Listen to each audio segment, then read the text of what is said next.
É, respondendo a pergunta ali da Vera, né, quando vem uma lembrança do passado, significa que eu não estou meditando? Qualquer lembrança, Vera, é porque depende da prática que você está fazendo, né? Então são métodos diferentes. Se eu estou fazendo a shamatha impura e eu tenho uma lembrança do passado, eu perdi o foco, ok? Então eu deveria voltar para o foco. Se eu estou fazendo a shamatha pura e eu estou alguma lembrança vem, então é normal vir alguma coisa. É mais normal vir do presente. Quanto mais tempo eu faço, então podem vir coisas do passado. Mas é só uma lembrança. Mas às vezes pode ser uma carga emocional essa lembrança. E aí eu grudei, né? Então, se geralmente é uma lembrança do passado e tem uma carga emocional, aquilo gruda, né? Então a gente fica preso. É como se tivesse empurrado aquilo debaixo do tapete, tivesse esquecido e aí agora volta. Mas aquilo está lá. Não é a prática que causou aquilo, né? E às vezes a pessoa quer um amortecimento para não lembrar. Não estou dizendo que é o que aconteceu contigo, mas geralmente as pessoas elas produzem muito ruído na mente para não tomarem contato com algumas coisas.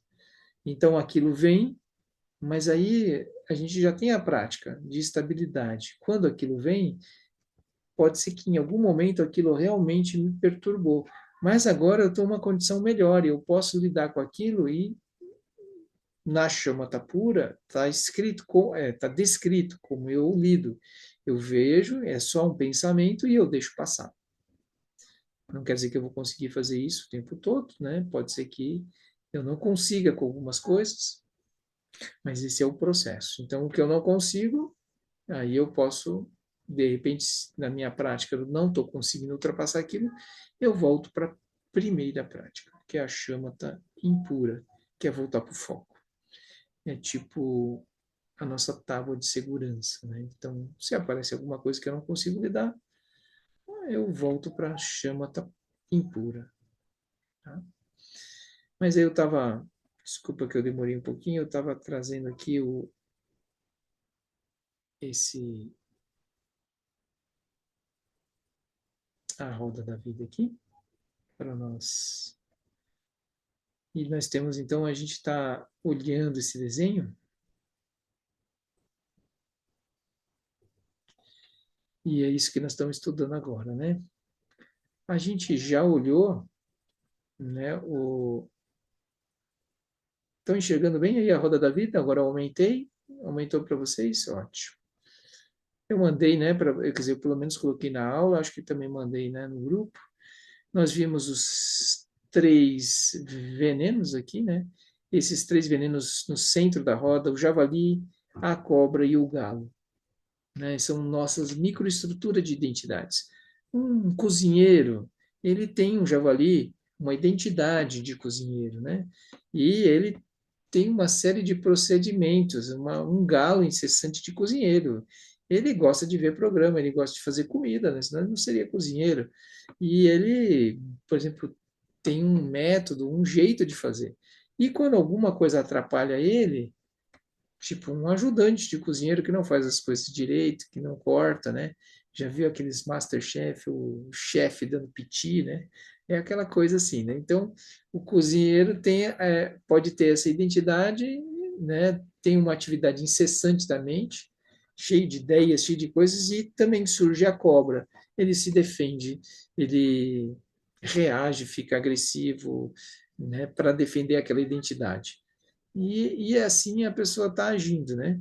Aí tem as ações negativas, causais negativas, que vão nos trazendo para o reino piores, né? Então, aqui o reino dos animais, o reino dos fantasmas famintos e o reino dos infernos. As atitudes causais positivas vão nos levando para o reino humano, para o reino dos deuses guerreiros, e a gente pode chegar no reino dos deuses, e enfim, aqui, esse mongezinho, ó, ele tem um fiozinho, não quer dizer que a gente só sendo monge, né? Mas é que uma pessoa ouvindo o Dharma e meditando sobre aquilo, ela pode sair da roda da vida. Então, esse é o simbolismo nessa roda, que é a pessoa, o praticante, indo para o Buda aqui, ó. Tá vendo? Não é só um monge, tem um praticante leigo aqui, as roupas dele aí, somos nós. Nós somos esse carinha aqui de camisa verde, calça preta aqui, tá vendo?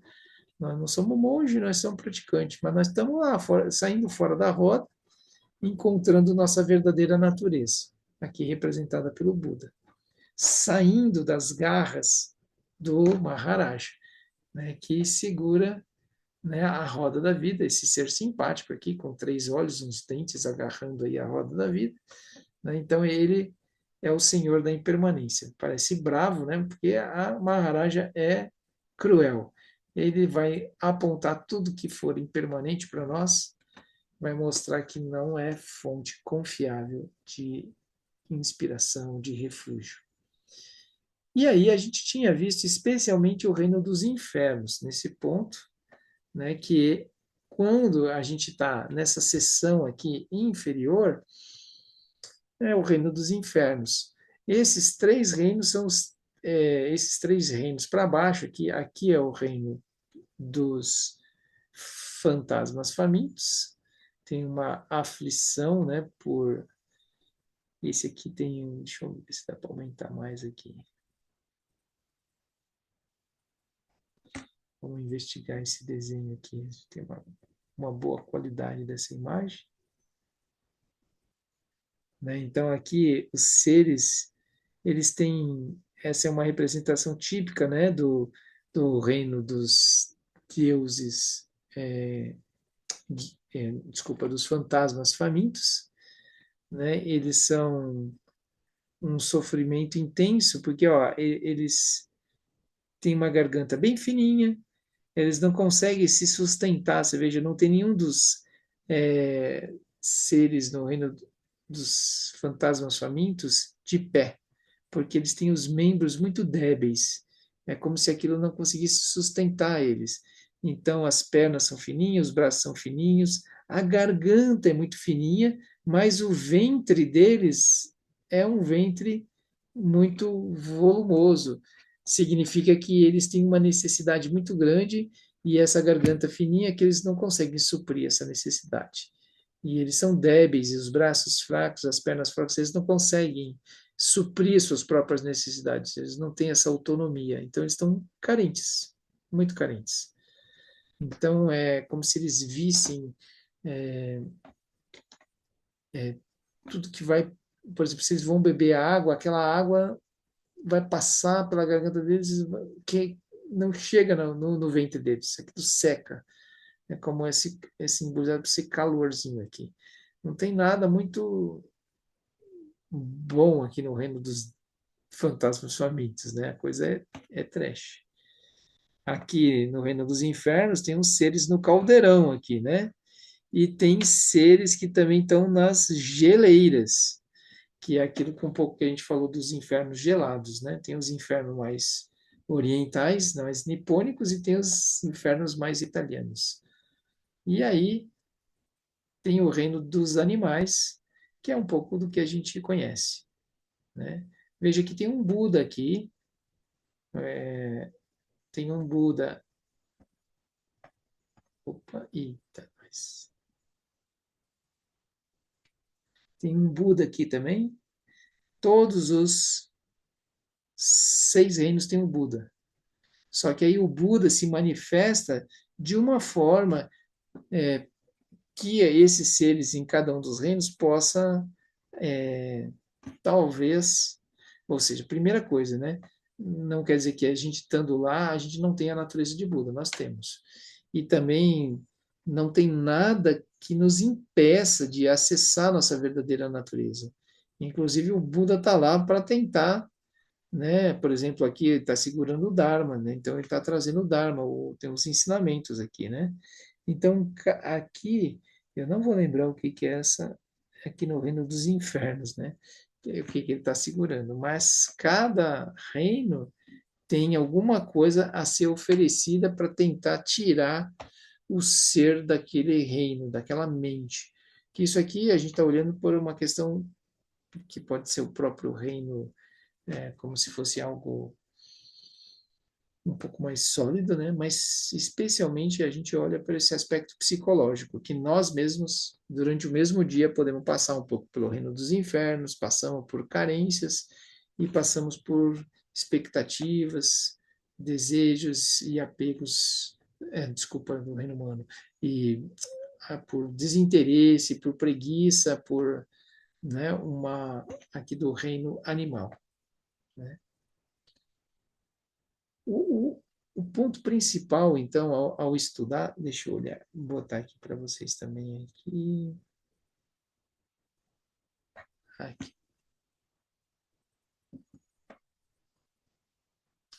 Quando a gente olha aqui, né, esse quadro, ele tem uma ajuda para nós, assim, porque, olha, é muita coisa, não vai lembrar, né? Mas você pode imprimir isso aí pode ser um grande instrumento. Aqui está assim, ó, eu falei dos três venenos, está escrito aqui, ó, javali, a fixação, é a avidia, tá vendo o galo, atividade incessante da mente, tá tudo aqui, a cobra, energia de defesa. Então eu vou lembrando, né? Ações causais positivas, ações causais negativas, está aqui no segundo círculo. E aqui, então é sobre isso aqui que eu queria chegar. No reino dos infernos, a gente está com uma mente que está basicamente, né, tendo esse exemplo aqui, que fica mais fácil de você entender. Todos eles são inimigos. Então eu estou com raiva, ou eu estou com medo, né? E geralmente a pessoa que é muito agressiva é porque ela tem um medo interno mesmo. Então ela prefere atacar antes porque ela sabe, ela tem medo que ela vai ser atacada, então ela já sai agredindo. Então é uma fragilidade da pessoa, né? Então as pessoas agressivas elas têm esse tipo de problema. E aí sim, os dois extremos: raiva, agressão, medo e o ódio, né? Aí já é uma coisa que vai se escalonando. Mas é isso, é como um óculos, eu ponho, todo mundo é meu inimigo. Tá todo mundo contra mim, então vou sair distribuindo, né? Não vou sair distribuindo beijos e abraços, né? Eu vou distribuir agressividade. Então a pessoa está olhando assim esse mundo a partir disso, mas ela poderia não olhar diferente. É só nós mesmos falar assim, nossa, como que eu estava?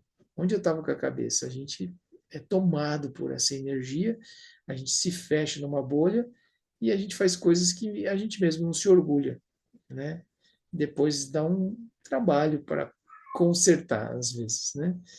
Isso quando a pessoa tem a clareza de que ela pode mudar, né? Agora, tem pessoas que vivem nesse estado.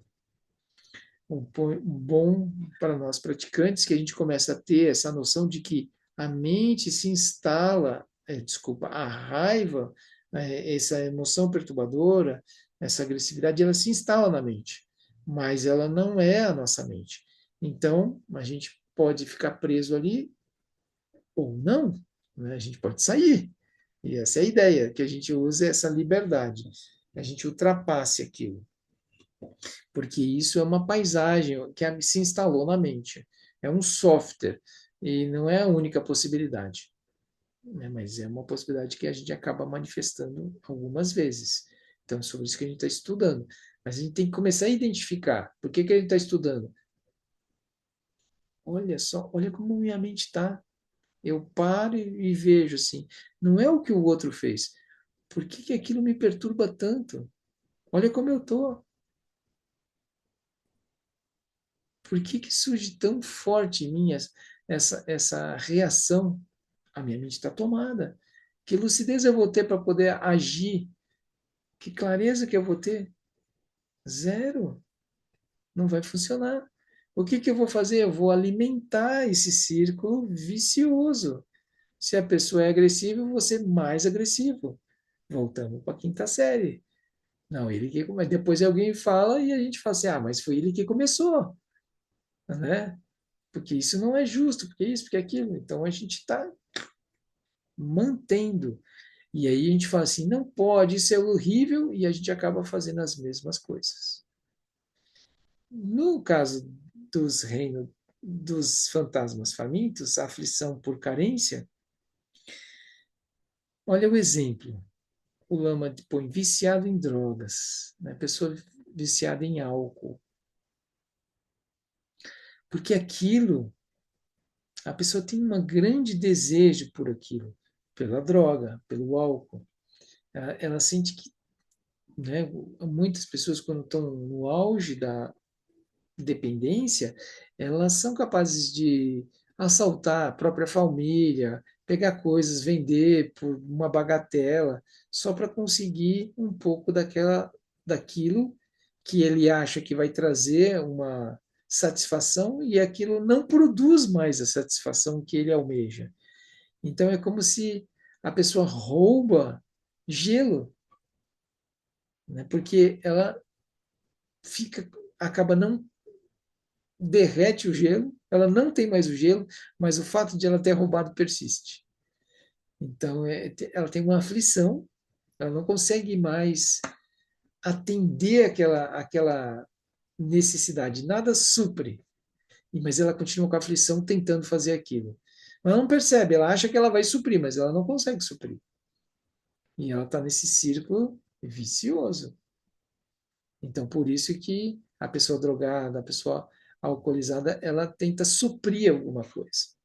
E ela não consegue, e ela continua mais ou menos como uma mosca batendo no vidro, né? Vocês já tiraram a mosca da janela, né? E ela fica ali, zzz, e o que ela quer sair, né? Mas ela não, no software dela não tem vidro, né? Na aflição por carência, a pessoa está fazendo a mesma coisa querendo um resultado diferente. E ela está muito aflita, ela está muito ansiosa. Como aquilo é muito intenso na mente dela, ela não consegue parar e ver. Então, apesar de ter um Buda em cada um dos três reinos inferiores, que seriam esses três de baixo, é difícil, porque a pessoa está muito dominada por aquela emoção perturbadora. A aflição por carência é uma coisa que pega muito, né?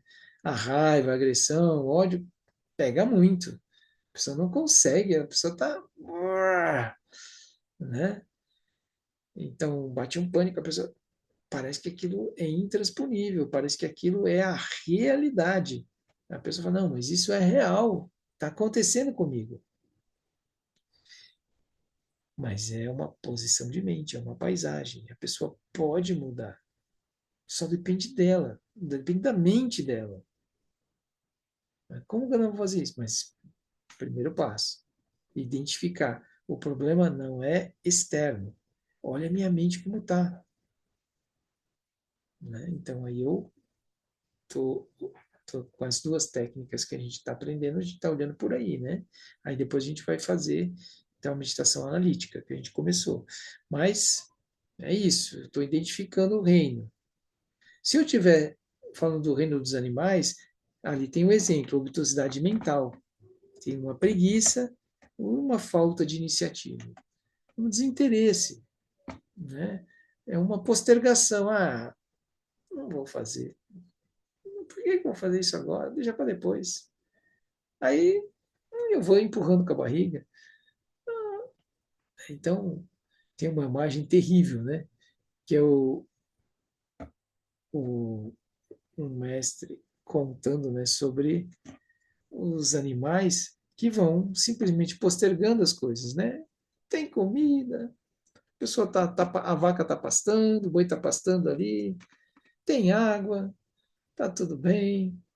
Eu vou para cá, vou para lá, daqui a pouco eu entro numa fila, vão me empurrando, e aí a gente está nessa obtusidade mental. A gente só vai indo, né? Estou naquela fila, daí quando eu vejo que o próximo tomou uma martelada, né?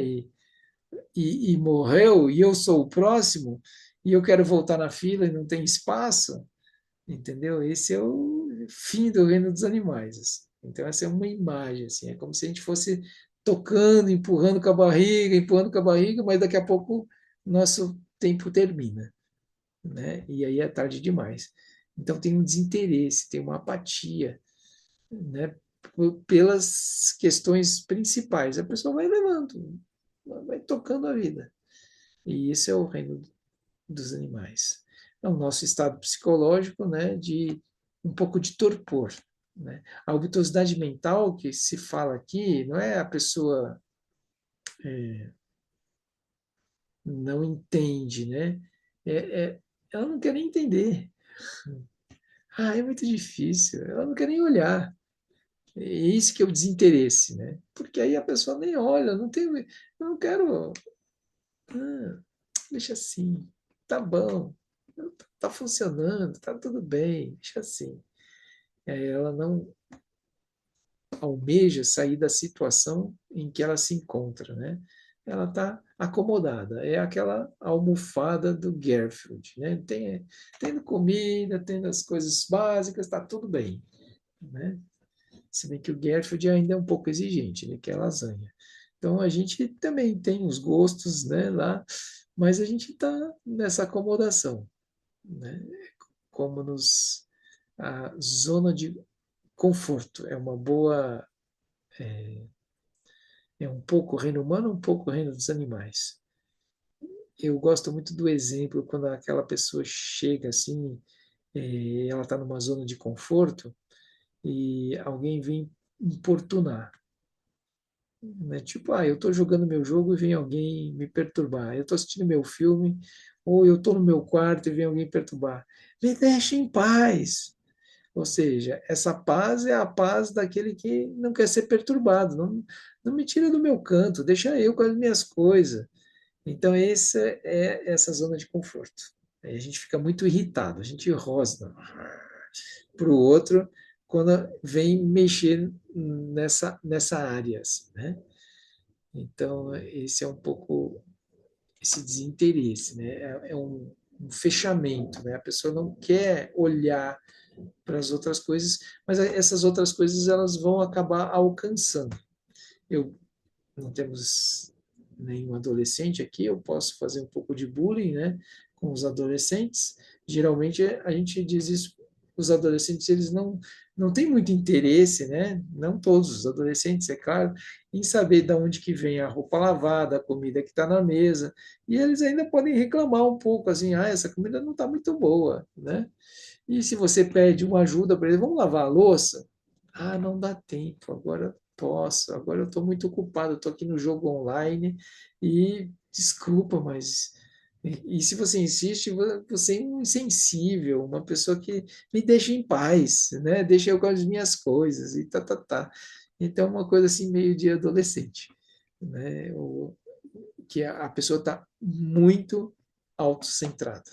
Então, ela está realmente muito circunscrita aos seus próprios interesses. Ela não tem uma visão mais ampla, né? Nem com os mais Bruno, quanto mais com os mais distantes. Diga lá. nesse ponto, quando a pessoa está autocentrada e eu com a minha motivação bodhicitta, eu quero ajudar que ela saia do reino dos infernos.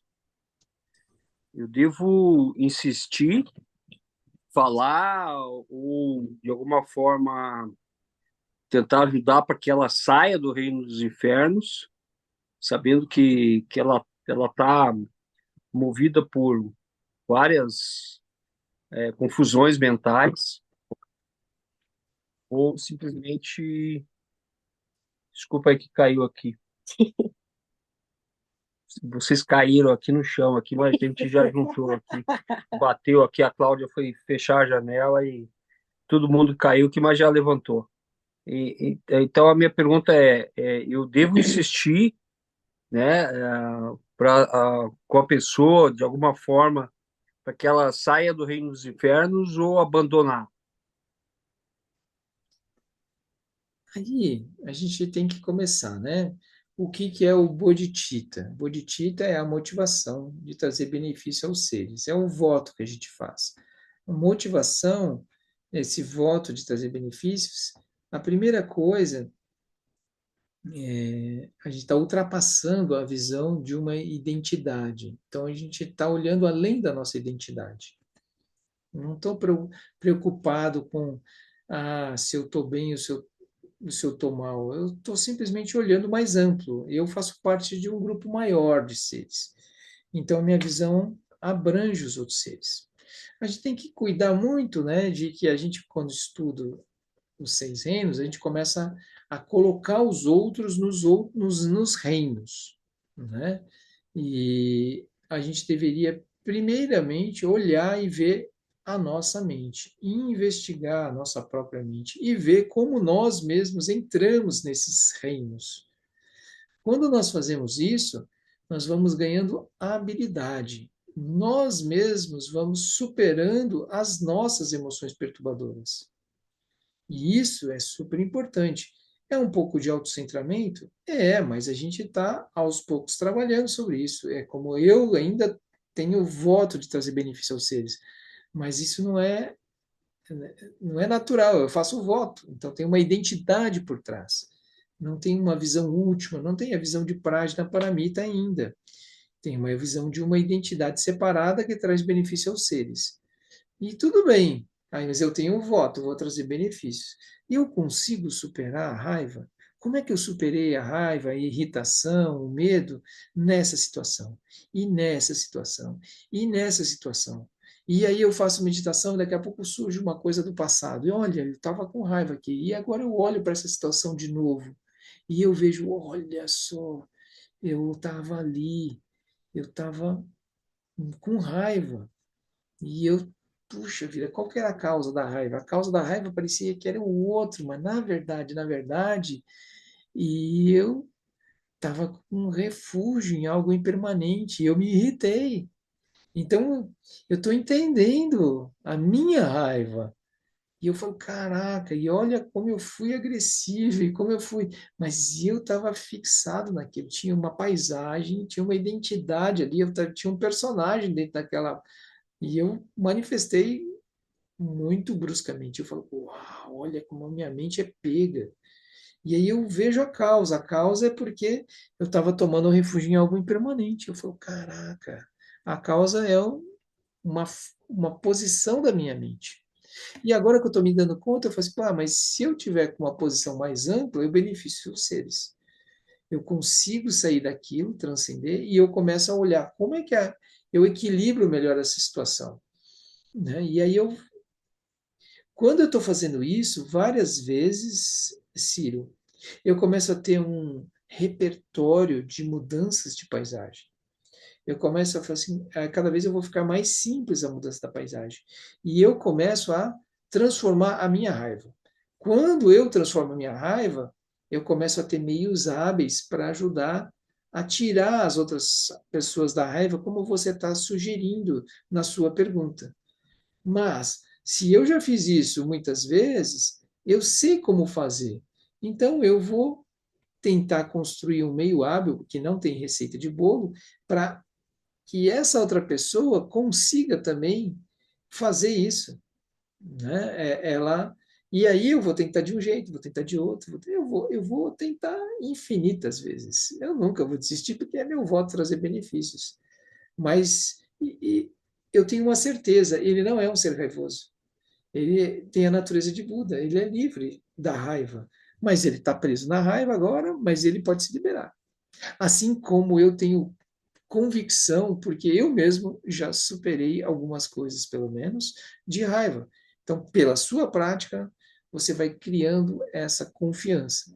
E ao criar essa confiança, você tem essas duas coisas. Primeiro, você tem os seus exemplos internos, né? Você vai construindo um, um repertório, né, de mudanças de paisagem, e você vai podendo, então, olhar o outro dentro do mundo dele e ir produzindo esses meios hábeis.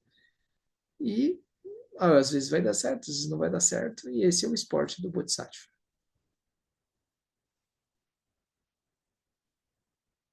Tudo bem? Tudo bem, obrigado. Eu acho que quem é casado vai conseguir chegar à iluminação mais cedo.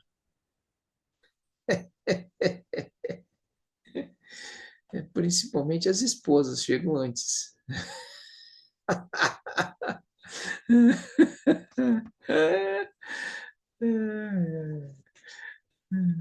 Quem tem filho também. É isso aí, quem tem filho.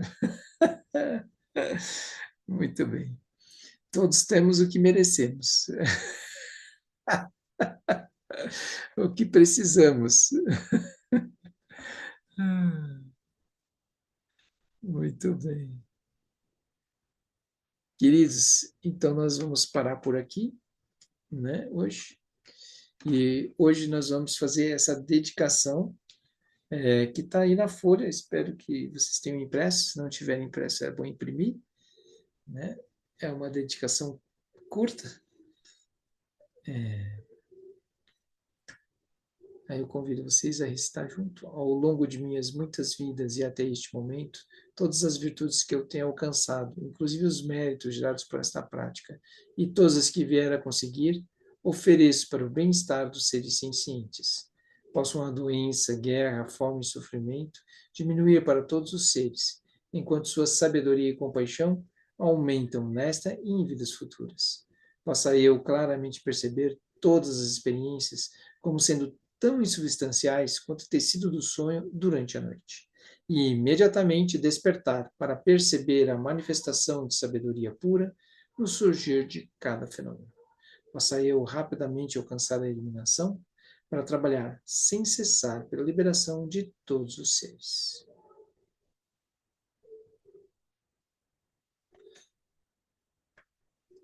Boa noite, até breve, gente. Boa Obrigado. noite.